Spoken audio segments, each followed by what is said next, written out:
दोस्तों आदाब, मैं डॉक्टर अतफर शाह। आज का जो मैंने बात करने का मौजू चुना है वो है आलमी माहौलियाती दिन के मौके पर गांव की सफाई, गांव के अंदर वेस्ट मैनेजमेंट। आप जानते हैं बखूबी कि हमारे देश के अंदर तकरीबन 6.5 लाख गांव हैं, जिसे इस देश को गांव का देश भी कहते हैं, जबकि चंद हजार शहर और कुछ टाउन्स। हमें इस बात से ये पता चलता है कि अगर सबसे ज्यादा ध्यान देने की जरूरत है तो वो है रूरल लैंडस्केप की। अगर आज हम आलमी माहौलियाती दिन 5 जून की बात करें तो ये एक विश करने का दिन सिर्फ बन के रह गया है, जबकि सॉलिड और लिक्विड वेस्ट मैनेजमेंट गांव के अंदर जीरो है। रूरल एरियाज में, जबकि अगर हम अर्बन बेल्ट की बात करें तो पूरा म्यूनिसिपैलिटी एस्टैब्लिश्ड है। टाउन्स की बात करें तो पब्लिक बिन्स है, बाहर बिन्स लगे हुए हैं जहां से वेस्ट पिकअप होता है और मैनेज होता है, और ड्रेनेज है। अगर हम गांव की बात करें तो ऐसा कुछ भी नहीं है ग्राउंड लेवल पे। दोस्तों, मैं आपसे ये कहना चाहता हूं, बहैसियत एक विलेजर, बहैसियत खुद एक रूरल बेल्ट से आने वाला, मैंने यहाँ पे खुद देखा है, अपने घर से शुरू होते हुए देखा है कि गांव का जो सॉलिड लिक्विड वेस्ट जो है वो मैनेज कैसे होता है। दोस्तों, वो मैनेज नहीं होता, वो डंप किया जाता है। लिक्विड वेस्ट गांव के वाटर बॉडीज में जाता है और सॉलिड वेस्ट गांव के इर्द गिर्द ही डंप होता है, जिसकी वजह से यहाँ पे 3R वाली कोई फार्मूला नहीं है दोस्तों।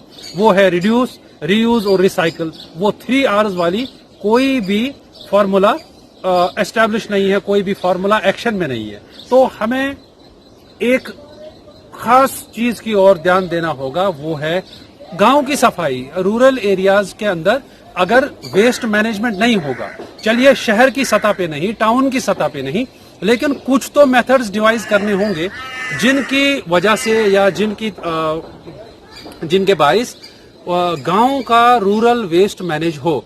जो गांव का वेस्ट मैनेजमेंट हो, चाहे लिक्विड वेस्ट का हो, बायोमेडिकल वेस्ट का हो, और एग्री बाय प्रोडक्ट्स का वेस्ट हो या डोमेस्टिक वेस्ट हो, ये सारा मैनेज हो। अभी हम देख रहे हैं कि कोई वेस्ट मैनेजमेंट एट प्लेस नहीं है गांव के अंदर।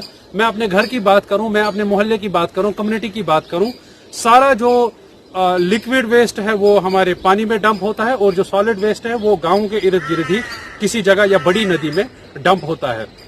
इवन मरे हुए जानवर, इवन गांव का agree product, even cow dung etcetera etcetera. इसकी वजह से सफाई का नामो निशान नहीं है। जो प्रधानमंत्री जी का स्वच्छ भारत का जो सपना है, जिसकी ओर हम सबको काम करना चाहिए, वो क्या गांव में साकार हो रहा है? दोस्तों नहीं।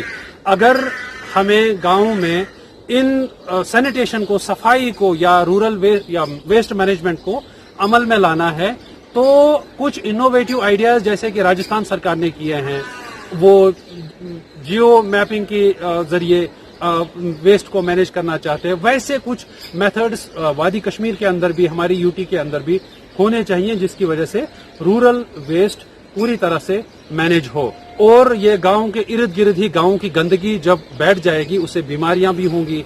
हॉस्पिटल्स का वेस्ट हॉस्पिटल्स के इर्द गिर्द है, घर का वेस्ट घर के इर्द गिर्द है, या घर से जो बहती हुई नदी है, जो नाला है, जो छोटा स्ट्रीम है, उसमें चला जा रहा है। उसकी वजह से वाटर पोल्यूशन भी है, तरह तरह की बीमारियां हैं, और गंदगी दिन ब दिन बढ़ती जा रही है। और रीयूज, रिड्यूस और रिसाइकल का कोई फार्मूला नहीं है दोस्तों। इन चीजों पे आज आलमी माहौलियाती दिन के दिन हमें बहुत सोचना होगा। हमें इस चीज को सिर्फ विश करने का दिन नहीं बनाना चाहिए, बल्कि कुछ तो हम अमल में लाएं। अपने इर्द गिर्द हो रहे वाटर पोल्यूशन को रोकें, अपने माहौलियात को गंदा होने से रोकें। मैं उम्मीद करता हूं कि जम्मू कश्मीर की यूटी के अंदर भी वेस्ट मैनेजमेंट का कोई ना कोई इनोवेटिव जो मेथड है, टेक्नोलॉजी है, वो सरकार बहुत जल्द लेकर आएगी। बहुत बहुत शुक्रिया।